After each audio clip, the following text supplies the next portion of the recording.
बाबा मेरा यही बोलते थे, पढ़े फारसी बेचे तेल और देख भाई कुदरत का खेल। तो दादाजी का टेंडेंसी मेरे प्रति चेंज हो गया और वो बोलने लगा कि मेरा जो नाम था मेरा पोता ही अब नाम करेगा, मेरा बेटा तो 6 पोंछिया निकल गया। लाखों ठोकरे के बाद भी संभलते रहिएगा, गिर कर भी फिर से उठते रहिएगा और चलते रहिएगा तो बिल्कुल है कि आपका नसीब बदल जाए। निंदा से घबराकर अपने लक्ष्य को ना छोड़े, क्योंकि लक्ष्य मिलते ही निंदा करने वालों की राय बदल जाती है। अभी हम मौजूद है पारा कॉम्पिटिटिव जोन, जो कि जिला की आन बान शान और छात्रों की जान बन चुकी है। बहुत कम समय में ये संस्था जो है कॉम्पिटिटिव जोन के माध्यम से काफ़ी जिला में बेहतर कर रही है। इसका यही नतीजा है कि पूरे उत्तर बिहार में जिला के प्रथम शिक्षक हैं जो आर के सिंह, ये आर के सिंह सर हैं, जिनको जोश टॉक में बुलाया गया और इनकी संघर्ष भरी कहानियाँ को वहाँ पे सुनाए। जिनकी संघर्ष भरी कहानी आप सुनेंगे तो वाकई में दिल को छू देने वाली है और आंखों से आंसू आ जाती है सुन करके। मात्र आखिर कितने संघर्ष करके सर मुकाम को हासिल किए, कहीं ना कहीं छात्रों को ये मार्गदर्शन के रूप में काफ़ी प्रेरणा देने के लिए जोश टॉक में जो बात बोले हैं ये काफ़ी अहम है। सर सबसे पहले का स्वागत है। वार्ता भारत न्यूज़ को भी बहुत बहुत आपको भी धन्यवाद जो आप यहाँ पर आए और मेरा इंटरव्यू ले रहे हैं। पूरे उत्तर बिहार में सर्वप्रथम शिक्षक है जो कि आपको जोश टॉक गुरुग्राम दिल्ली में बुलाई। आपको बुलाने के बाद आप वहाँ जा कर के काफ़ी बेहतर अपना जो जीवनी है उनको आपने वहाँ पे बोला। तो सबसे पहले सर आपको जब कैसा लगा जब आप वहाँ बुलाया गया, तो कैसा अनुभव हुआ आपको? जब जोश टॉक से फ़ोन आया तो मुझे लगा कि कोई जो है मेरा फिरकी ले रहा है।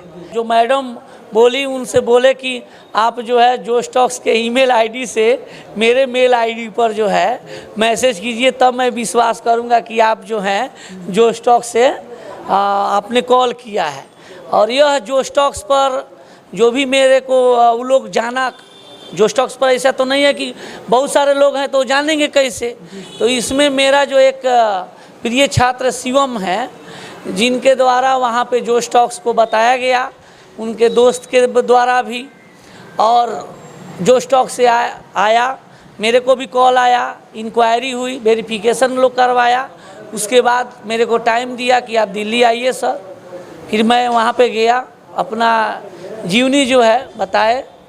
सर आपकी जीवनी सुन करके आंखों से आंसू आ जाते हैं। प्रत्येक दिन 10 रुपया मिल जाता था, उनको खाना भी बनाकर खिलाते थे। एयरफोर्स का नौकरी मुझे नहीं मिल रही है, इससे बड़ा नौकरी मेरे नसीब में लिखा है। लाइफ की पहली ज्वाइनिंग एज असिस्टेंट ड्राइवर, जिसको ALP बोला जाता है, रेलवे में हुई। लग रहा था कि पूरा दुनिया मेरे मुट्ठी में है, मैं कुछ भी खरीद सकता हूँ। मैंने पहली बार जीन्स पहना। बिहार SSC CGL, रेलवे का CA और SSC CGL के द्वारा डिविजनल अकाउंटेंट, एक साथ मेरे पास 3 ज्वाइनिंग लेटर मिलती है। आपने कितनी संघर्ष भरी जीवन व्यतीत किया। खास करके काफ़ी गांव के बच्चे होते हैं, गरीब होते हैं, शहर के भी कुछ बच्चे काफ़ी गरीब होते हैं जो कि काफ़ी महंगा भी होते हैं, लेकिन पैसे के अभाव में वो पढ़ नहीं पाते हैं। और आपकी जीवनी सुन करके कहीं ना कहीं एक अलग सी एनर्जी प्रदान होती है।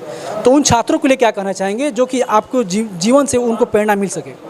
देखिए, मैं बार बार बोलता हूँ कि पैसा कहीं भी कोई भी चीज़ में बाधक नहीं होता है, आपका मानसिकता बाधक करता है। आप सोचते हो कि पैसा नहीं है, हमें नहीं कर सकते हैं। दुनिया में कुछ भी कर सकते हैं बाबू। आप लोग जो देख रहे हो या जो भी मेरे गार्जियन देख रहे हैं या जो भी छोटे भाई देख रहे हैं, तो आप जो भी लोग कहता है कि मैंने ज़िंदगी में पैसा के अभाव में ये गलत हो गया, नहीं। आपके पास भगवान तो 2 पैर 2 हाथ दिए है ना। आप कुछ भी करके, अगर आपकी स्थिति को बदलनी है तो आप कुछ भी करके जो है आप पढ़ाई कर सकते हैं या अपनी स्थिति को बदल सकते हैं। वहीं मेरे साथ भी था कि मुझे अपनी स्थिति को बदलना था, तो ज़िंदगी में बहुत सारी परेशानी आई। जो जोश टॉक्स बिहार जो YouTube चैनल है उस पर उपलब्ध है, उसमें आप लोग जो भी देख रहे हैं वो देख सकते हैं। तो मैं ये बोल रहा हूँ कि ज़िंदगी में बहुत परेशानी आई, तो परेशानी को झेलते हुए मुझे था कि मैं अपनी स्थिति को बदलना है और मैं ही बदल सकता हूँ, कोई और तो बदलेगा नहीं। उसमें मुख्य मार्गदर्शक के रूप में मेरी माँ थी, जो बार बार बोलती थी कि बेटा तुमको पढ़ना है तो पढ़कर स्थिति बदलो, अन्यथा जो ये ज़िंदगी है तो तुम ही को झेलना पड़ेगा, ये जो स्थिति है। ये आपके दादाजी जो थे, पूरे परिवार में सब बच्चों को पढ़ा है, लेकिन कोई बच्चों को सफलता नहीं मिल पाई। सफलता के पीछे बहुत सारी रीजन्स होगा, लेकिन उसी चलते आपको उन्होंने नहीं पढ़ा पा रहे थे, पैसा की भी काफ़ी कमियाँ थी, लेकिन बाबा जी के विश्वास को आपने कायम रखा, ये कैसे करें? हाँ, जब मैं बता दूं कि मेरी फर्स्ट ज्वाइनिंग मेरे दादाजी के देहांत से 1 साल पहले ही हो गई थी। तो बाबा मेरा यही बोलते थे, पढ़े फारसी बेचे तेल आ देख भाई कुदरत का खेल। यानी उनको इतना अपने बेटे को पढ़ाए नाकामयाबी हुई तो उसी पर ही शायरी बोलते थे, और मेरे को बोलते भी थे कि तू पढ़ रहा है ना तो देखना एक दिन पढ़ लिख कर तुम मेरे ही खेत पर आओगे, यहीं पर खेती बाड़ी ही करना पड़ेगा। तो हम दादाजी से यही बोलते थे, दादाजी खेती तो करेंगे ही लेकिन साथ में कुछ ओहदा जो है लेकर ही आएंगे, कुछ बन कर ही आएंगे, लेकिन खेती पर तो ज़रूर आएंगे।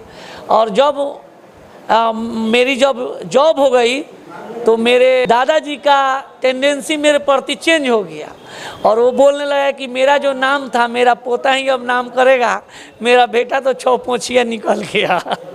ठीक है, तो ये बात बोले, बाद में उनका टेंडेंसी बदल गई और होता भी है। इसी पर कहा गया है कि निंदा से घबरा कर अपने लक्ष्य को ना छोड़े, निंदा से घबरा कर अपने लक्ष्य को ना छोड़े, क्योंकि लक्ष्य मिलते ही निंदा करने वालों की राय बदल जाती है। तो मेरे बाबा जी का जो है, दादाजी का राय बदल गया कि मेरे बाद मेरा पोता ही नाम रोशन करेगा।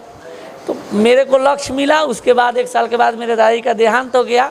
बिहार के प्रथम शिक्षक आप हैं जो लगभग 20+ गवर्नमेंट जॉब आपने हासिल किया, ये साबित कर दिए। एक सफलता मिल फिर दूसरे पे भी आप मैंने कहीं ना कहीं आपने वो कोशिश की जहाँ पे आप चाहते थे पहुँचना, जिस मंजिल की तरफ, और मंजिल आपको मिली भी। और सर, छात्रों को क्या संदेश देना चाहते हैं? अगर आप मीडियम फैमिली से या लोअर मीडियम फैमिली से बिलोंग करते हो तो अपनी स्थिति सुधारनी है तो कोई एक जॉब पकड़ लो, कोई भी चीज़ है, एक बेरोजगारी का धब्बा तो दूर हो जाएगी। और उसके बाद जॉब में जाकर ये नहीं सोचना है कि जॉब मिल गया है तो पैसा हुआ मिल रहा है तो हम क्यों पढ़ेंगे।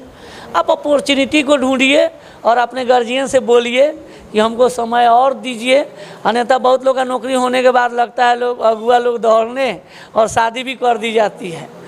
तो जहाँ तक शादी होने के बाद जो है थोड़ा सा मुश्किल लगता है। मेरी शादी भी हुई, उसके शादी के बाद जो अभी पोस्ट पर है वो शादी के बाद भी हुआ है, लेकिन बहुत सारी परेशानी झेलना पड़ा। अंत में एक शायर सुना दीजिए। लाखों ठोकरे के बाद भी संभलते रहिएगा, गिर कर भी फिर से उठते रहिएगा और चलते रहिएगा, तो बिल्कुल है कि आपका नसीब बदल जाएगा। थैंक्स।